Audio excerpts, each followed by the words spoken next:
the dead fall. However, like I said, this is something different. And easily, the worst thing he has sent us is this devilish, evil monstrosity towards us. And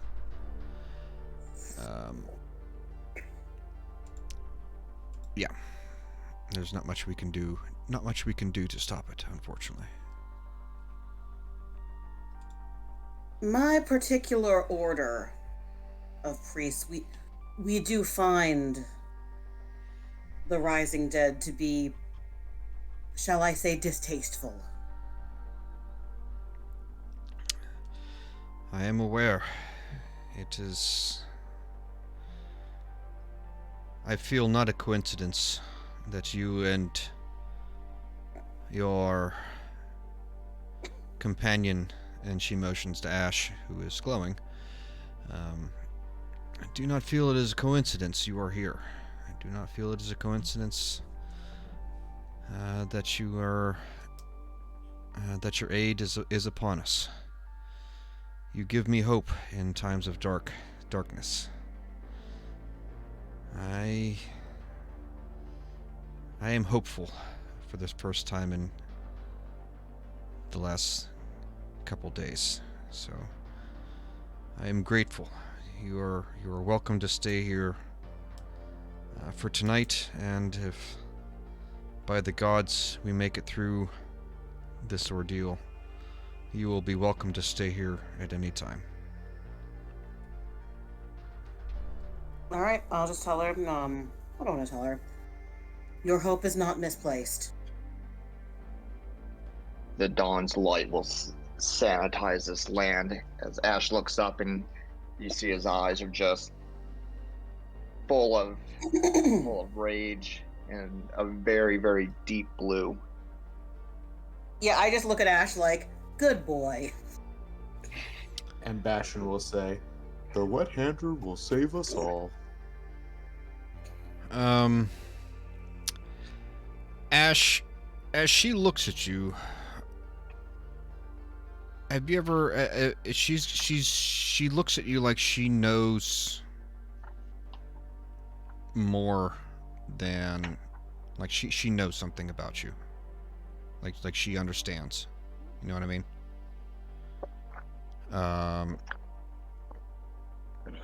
That she, yeah, she knows. She knows. Maybe. I don't know. What kind of... fuck. Wait. Words are hard. She,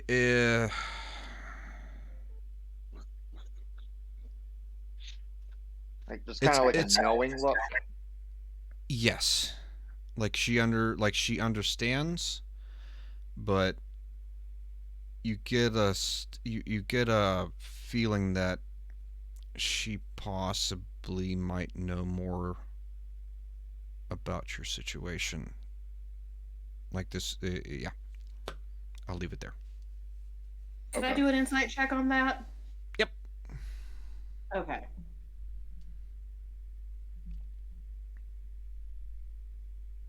Because you are still wearing the same stuff that you have been in, right? Mm-hmm. Yes. Okay. I'm still in like my casual cleric's robes. Gotcha. I'm more asking about Ash, if he's still in his kind of like old-fashioned stuff, right? Yep. Okay. So everything looks a little old, but well taken care of. Yeah. Grandpa's armor. Yep. Got Grandpa's armor on. Thanks, Grandpa. Yeah. Keep it shiny for you.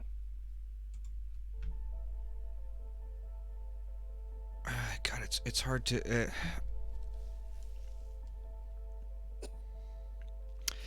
She's looking at Ash like a parent who looks at a child who says, "Did you eat the chocolate?" And the kid goes like, no, but there's chocolate all over his face. Kind of like that. Like she knows what's up, but is playing along that she doesn't.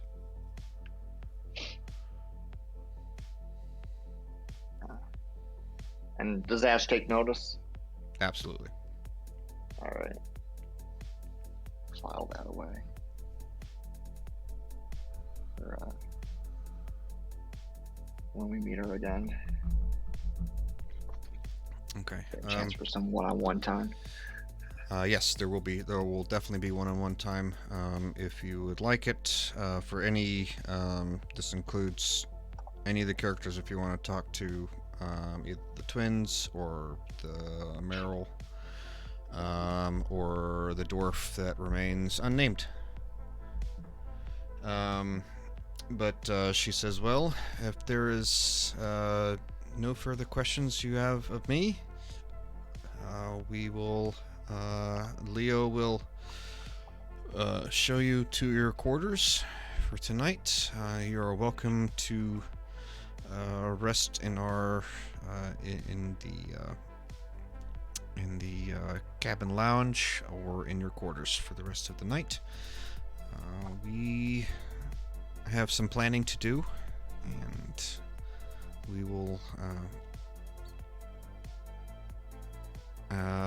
have some of our apprentices gather you in the morning when we are ready to set out. Can I ask Leo if he would leave an apprentice, or because obviously he himself would be too busy to show Ash how to use one of those teleportation things within the mage fortress? Leo is hesitant, and he looks to Meryl, and Meryl nods and waves her hand, and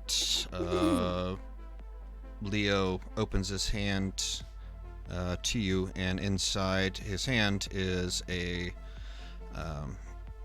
small blue gem on a black leather cord. And he says, here, take this. Hold this in your left hand. Use your right hand. I will show you on which one to do, and he will instruct you on how to use it. Awesome. Thank you all. Okay. Anyone else? I know, no crits tonight. Avery was killing us last week. So Kobuk is going to make maximum use of all amenities that they are offering. So if there's an opportunity to take a bath or some such, he's definitely going to do that. If there's a nice robe, he's going to wear the robe. Like all that stuff. Yeah, I would say you get to your quarters, and it's not necessarily the Ritz-Carlton, but it is, I would say, maybe like a step down. It is quite nice. Kobuk is going to ball out to the maximum degree he can.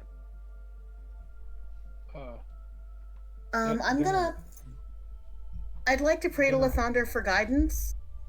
Maybe see if my god wants to tell me anything about how I defeat this scary fucking thing. What do I need to do? Okay. Are you doing like a whole ritual? Like how much time are you putting on this?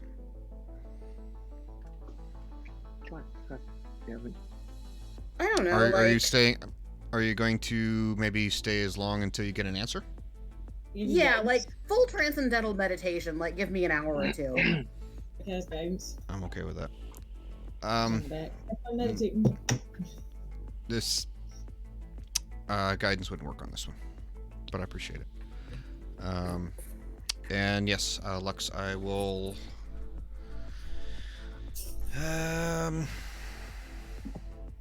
Let me get back to you on that. Okay, that's fine. I mean, Lathander could just be like, new phone, who dis? No, not this time. Let me get back to you. Let me get back to you on that. Okay.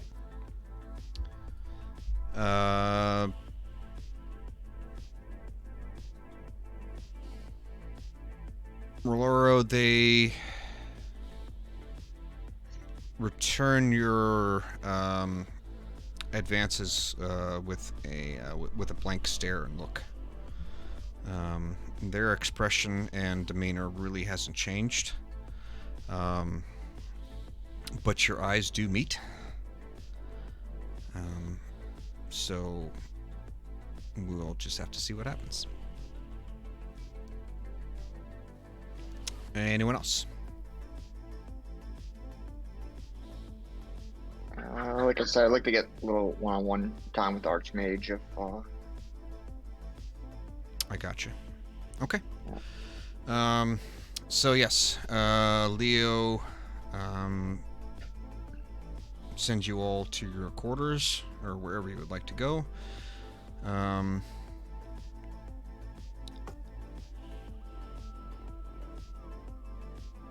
Yeah, we'll go with Ash first. As the night unwinds, and you all are settled into your wherever you would like to be in your quarters. You all have individual quarters. Everything is all your needs are met. And so we'll take a long rest. Lovely.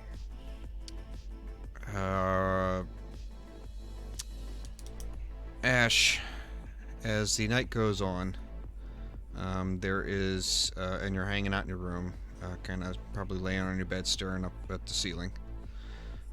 There is a gentle tap on your door.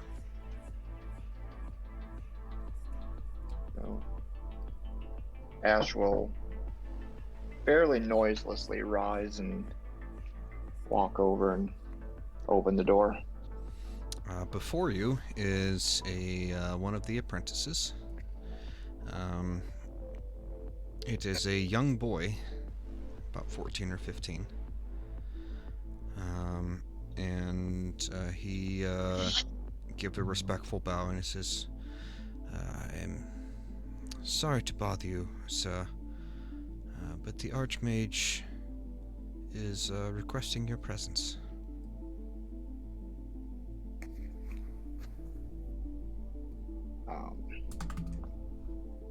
Ash will quickly sir. He'll tell him, give me 1 second, and quickly and go throw on, his nicer shirt and whatnot, and then rejoin the apprentice and tell him lead on. Okay. They head over. You head over to the teleportation place, and you were taken to another long hallway, and you walk down towards to the end, and he says, yes, and he gives a gentle tap on the door. You hear from the inside, enter. The apprentice opens the door, bows to you, and leaves. From inside, you see it is like a study laboratory. I don't want to say laboratory. It's like it's a study with books, tables, old pictures, exotic plants here and there, and she is standing, looking out at a window. She's looking out of a window that spreads across that looks across the forest, and she is standing there with her back towards you. What would you like to do? What way is the window face? It faces to the east. To the east. All right. All right. I'm gonna walk up behind her and staying, a respectful distance behind her. Say, you summoned me, Archmage. Yes. And you can see her reflection in the glass, and she looks troubled. And she turns to face you. She says, "Yes. I did not want the others to know or feel, or did not want the others to hear this. But I have my suspicions of where you have come from. I have seen your armor before. I've seen your kind before. And I am my kind. Yes, and I am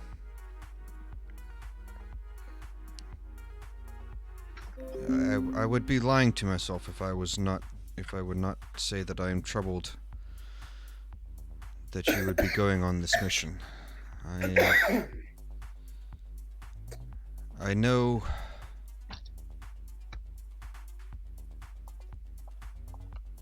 anyway. I see that you are a child of Lathander. That is correct? Yes, ma'am. And how strong is your faith to Lathander?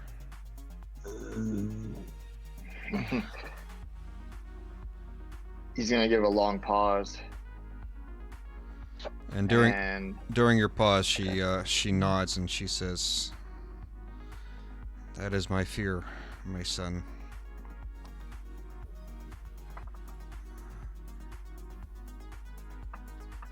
How much do you remember of your past?" Excuse me. Well, I'm. Well,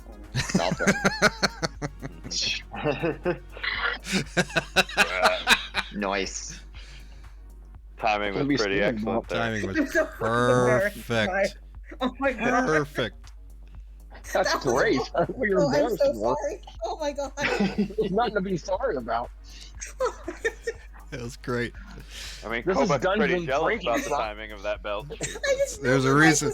There's a reason why my channel's called Dungeons and Drinkings. It's like I didn't know dramatic my mic was sequence. Blah. Perfect. I couldn't have been any more perfect. Oh, Kitty, I bet your face would be beet red if it could be. Oh, I'm sure it is. I love it. I love it. I thought I was muted. Anyway, okay, back. That's Back. even better. Anyway, here we go. Back to the action. Back to the back to some serious shit. Yes, she she asks, "How is?" I remember waking up. Do you remember where you woke up from? What was around? What was around you? Vague recollection. Death and destruction. Everywhere. Fallen comrades. I assume.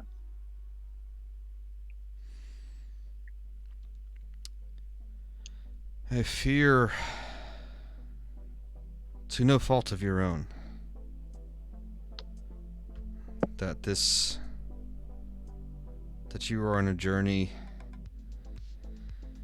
that may... Oh, fuck. How do I want to say this? Give me a second. Buffering. I think I know where he's getting at.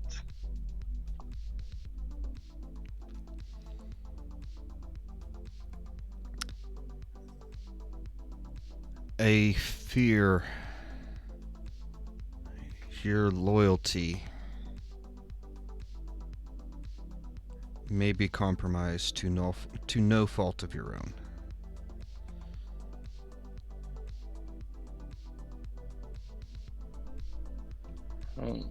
You are this is you are on a path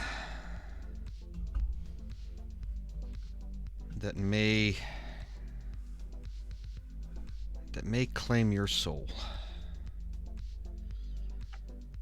And your faith in the Thunder and your friends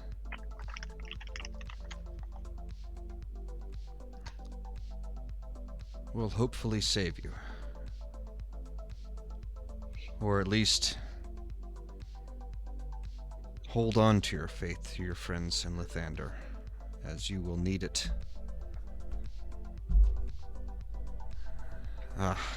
And she shakes her head, and she kind of rubs her. She rubs her forehead, and she's I'm sorry. I have been up for many hours. I would offer you refreshments, but obviously, you would not partake. Please come and sit. I can tell you have questions.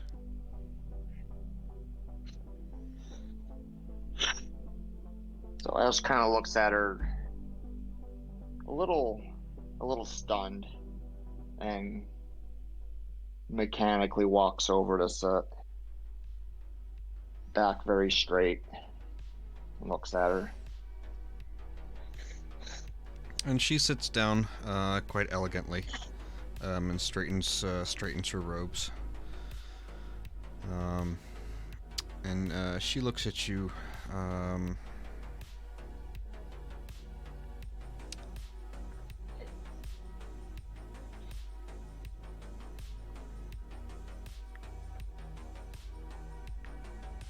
I am going to be, unfortunately, devastatingly blunt. I believe you are a child of Sektash. Not of his blood, but of his power. And I fear that sending you on this mission may compromise yourself, your friends, and the mages and the magi under my control. That is why So Ash's gonna lose it a little bit and like yell at her, you are speaking nonsense.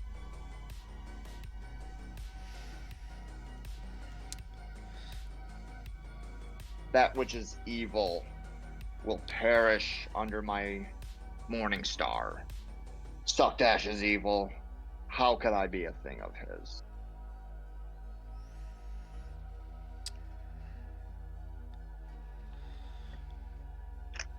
And she takes a breath, and she looks at you dead in the eye. She says, "You know you are not of natural born. You are of rebirth. You are animated, brought back to life. You are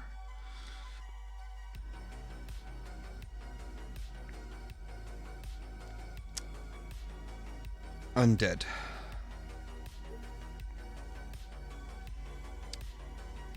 Huh? What? And what?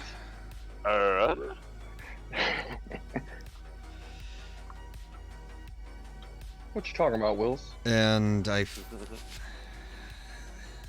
there was I'm sorry. And she's gonna, and she'll look at you, and where See, yeah. Buffering. Give me a second.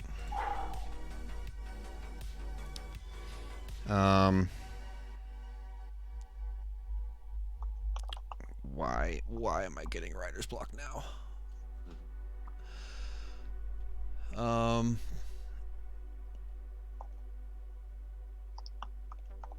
We're gonna leave it at there, buddy. Give me a second. We're gonna switch. We're going to we're gonna go to someone else. I'm sorry. It was there and it fucking left like a fart in the wind. So give me a second. I'll get back to you, buddy. All right. But yes, she is going to sit down and talk with you about what she knows. Is that okay? Yep. And can I get back to you on that?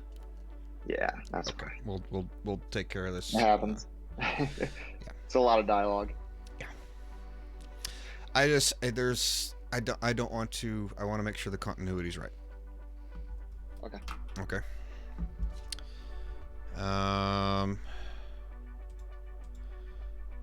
Roloro. As you are hanging out in the lounge, talking to the beholder. That's what I would do. I kind of figured. You hear the whir of energy from the transportation circle behind you. And as you turn to look, both you see the twins step out from there. And they step towards you. Their movements identical. And they walk up towards you and give a respectful bow and says, greetings. And the one on the right says, my name is Ren. The one on the left says, my name is Lamb.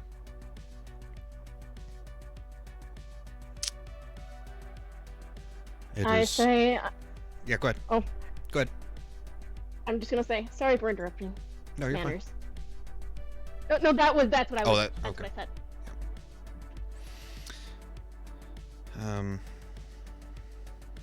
Would you please have a seat?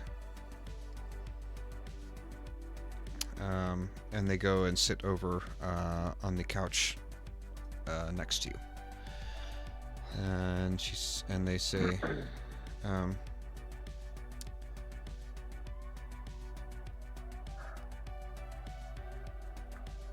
it is not very often we see someone of our kin here on the material plane. What, may we ask, how did you come to be here?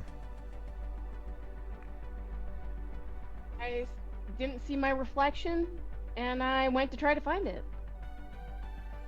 And then I found these wonderful people. Then I tried to find some fireflies, and now that head up there doesn't want to say hi back to me. Well, I believe you will understand.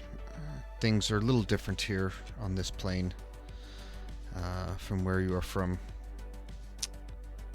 or from where we are from. That is, unfortunately, that will never. And they motion up to the beholder. It will never answer back to you. Life here is much more fragile than it is in the Fae.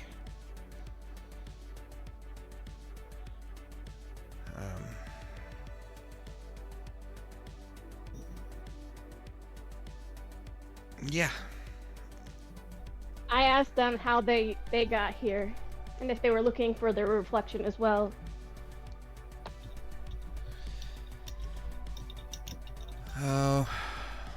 We have been on this this side of the world for many moons now, and yes, our reflection too had vanished. I did not realize that this was still going on.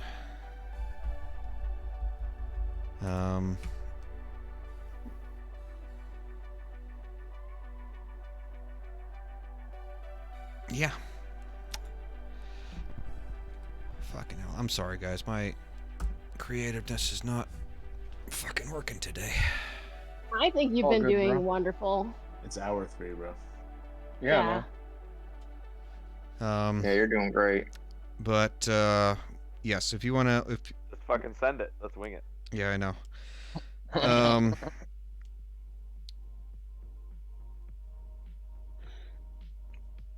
Improv is the best part of D&D. Yeah. We okay, so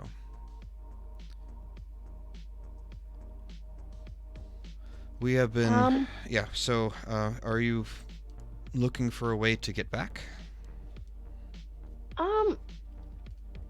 Ultimately, I am looking for a way back, but right now my journey is with this group of people.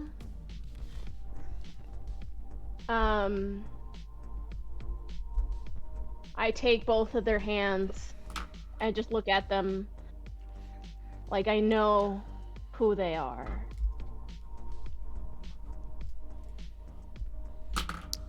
And And then, I just yeah. Go ahead. go ahead. No. And you just what? I just look longingly into their eyes. Okay. Both of their eyes. They look back at you mournfully. Like they have been like they're seeing a friend they haven't seen in a while, or they're seeing something they have missed that they haven't realized that they have forgot, or that they haven't. Let's see. They're remembering something about where they're from, and it is making them homesick. There you go, homesick. Haha. Kobuk is gonna pour them a bunch of drinks to see if they can get them talking about their stories. Unfortunately, this is just between Orloro and those two. You get you're passed out in your you're all comfy in your spa treatment in your room. I stand up, take their hands, and hoping they'll follow me. They do. And we go back to my chambers. Okay. And then Bump nasties. yeah. Now we'll hold this conversation off. We'll take care of this over the week. Is that okay? Yeah, it's fine. Okay. I don't want to get too awkward. All right. I will say it is. Well, guys have taken a long rest. It is now. You were all awakened in the morning to meet and to go out into the forest, and I will say that's where we're gonna end it because I think my mind has gone to poo. You hung in there. It was a great session, dude. Like, Yeah, thank it you. really was. Yeah, thank you very much. You That was handled nice, all of our curveballs really well. I'm not surprised your brain started to surrender to the weight of our. Thank you. Good night. Yeah. So, thank you guys. That was a good session. So, Yeah. see you guys Thank you, next Brad. week. See you next week. Where there'll be a lot of fighting and stuff. So, I hope you guys are ready. Awesome. Roger, Oh Roger. boy. Here we go. Cool, cool. Night All all. right, guys. See you next See week. you. All right. Bye. Yeah. Bye. Well, guys, I lasted as long as I could until I got poo brain, and yeah, I just ran out of creative juices. So hope next week is going to be a good time, and we'll pick things up next week going into the forest and going to the crater. So thank you all so much for stopping by. Have a great rest of your night, and may luck be with you.